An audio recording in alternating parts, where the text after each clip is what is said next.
Good evening, everyone. This is Bluebell, here to read you Snugglepot and Cuddlepie. I just realised that all of you people have missed out of the beginning of the story, so I'm going to start again.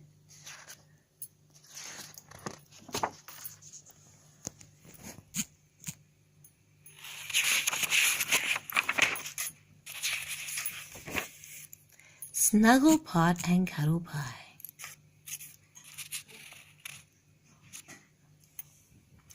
Snugglepot and Cuddlepie. Here are the adventures of Snugglepot and Cuddlepie.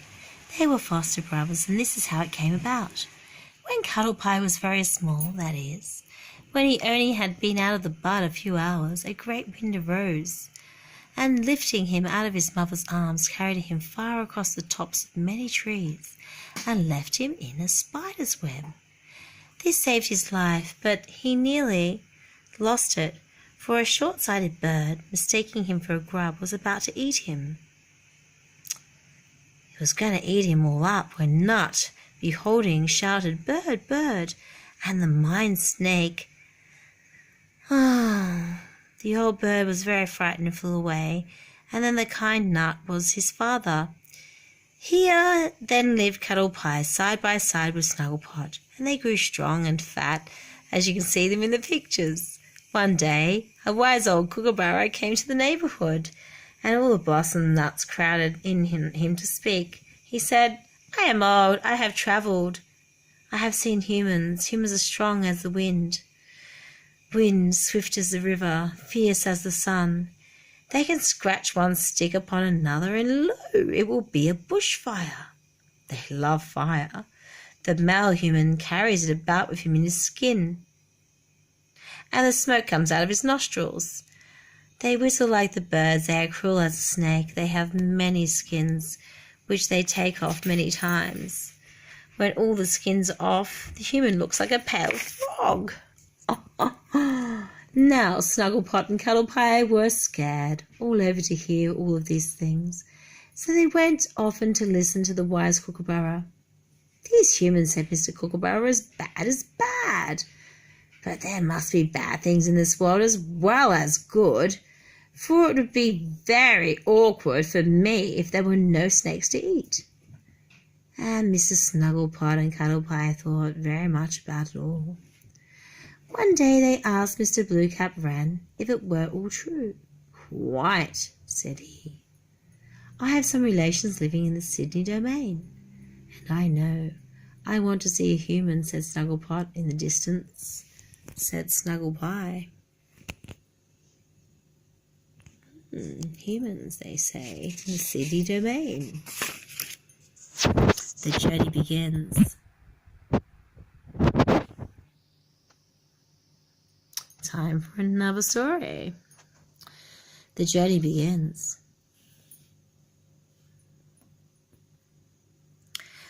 One very hot night, when the cicadas were singing so loudly that Snugglepot couldn't hear his father snoring, he and Cuddlepie crept out of the bed, out of the house. "Where are you going?" asked Cuddlepie. "To see the humans," said Cuddlepot. "Only in the distance," pleaded Cuddlepie. They then began on their journey. When they had walked a long way, Snugglepot said, "It is nearly day. Let us pretend to be the birds, so that they will know us." "Yes," says Cuddlepie, "but we can't fly." They found themselves an old nest, and they took the feathers from it, and they dressed themselves in them.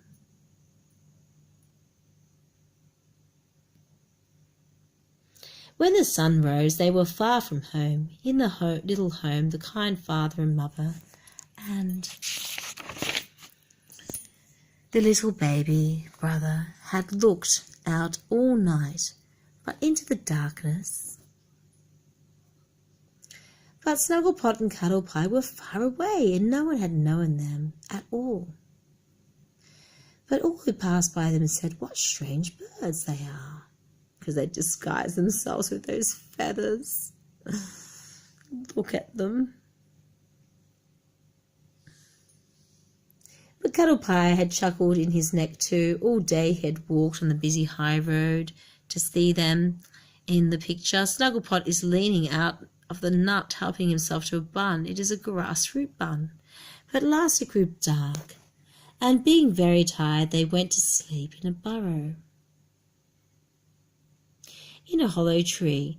Now it happened that that very greedy owl lived in this tree, and when Cuddlepie went to sleep, Snugglepot had covered him with feathers to keep him cozy. So when all the greedy owl opened his eyes, the first thing he blinked at was Snugglepot's little fair body lying in the moonlight. "Pink mouse! Pink mouse! Pink mouse!" he shouted. "I'm so hungry," muttered the greedy owl. And then he pounced upon Snugglepot and flew with him out into the sky. At the flutter of wings, Cuddlepie awoke. When he saw the terrible thing that was happening, he screamed aloud, "Take me! Take me! I don't want to be left.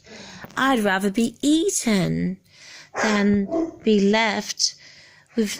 I would rather be eaten with Snugglepot than live alone without him and be left alone." But the greedy owl flew away. He was like a speck in the eyes of them, and they could no longer see him, how far he flew into the sky.